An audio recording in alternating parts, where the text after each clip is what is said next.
Alright, so I'm working on the sound system in old Theseus, my 2005 Jeep Liberty, and after that accident where that kid ran into the side of me on his dirt bike, one of my speakers went out. I didn't notice it for like a month or two afterwards. Wasn't quite sure if it was actually the speaker or something in the harness was fucked up or what.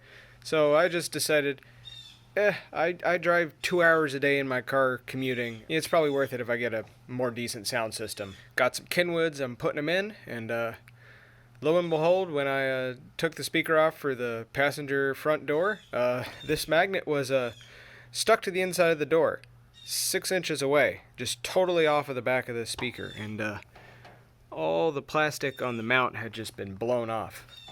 So I grabbed it, stuck it back in, pushed it, and sat right back in. It just doesn't stay in there, and it'll probably fall out, moving around in the car.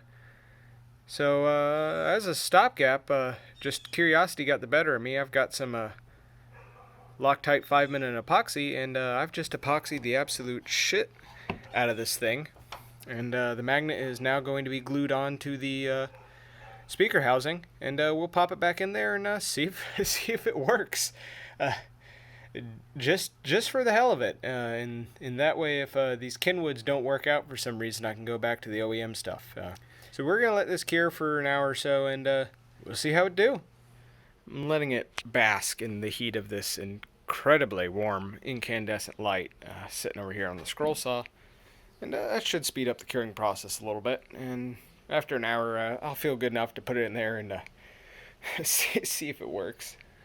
There's the Kenwood. This door here, the rear passenger, also got caved in.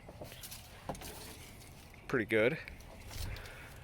And I've been hearing this metallic, vibrating buzz out of this door, and I was afraid I had a shorted wire somehow for all of the 4 wires that go into this door, and it was arcing into the door, and I was hearing that.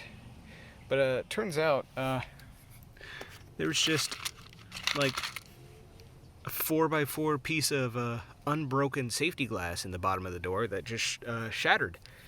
And that was vibrating around like a maraca. And that's what I was hearing. And it's not this window, because this window's fine. It looks like this little window here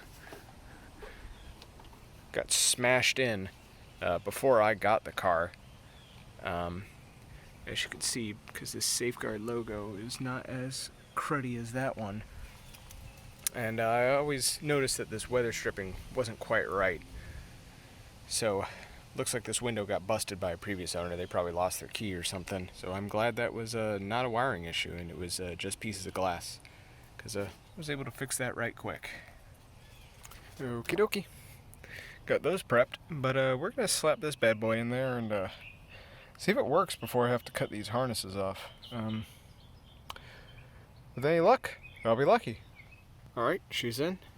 Now we need to find a suitable test track to make sure that she works. Stand by. Well, it works. Just not well. It's got some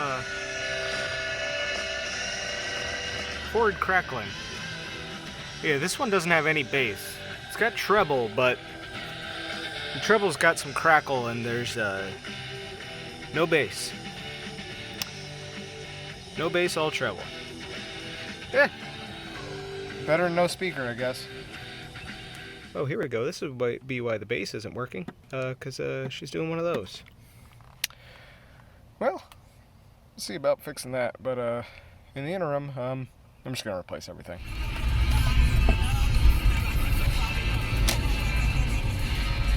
Much better.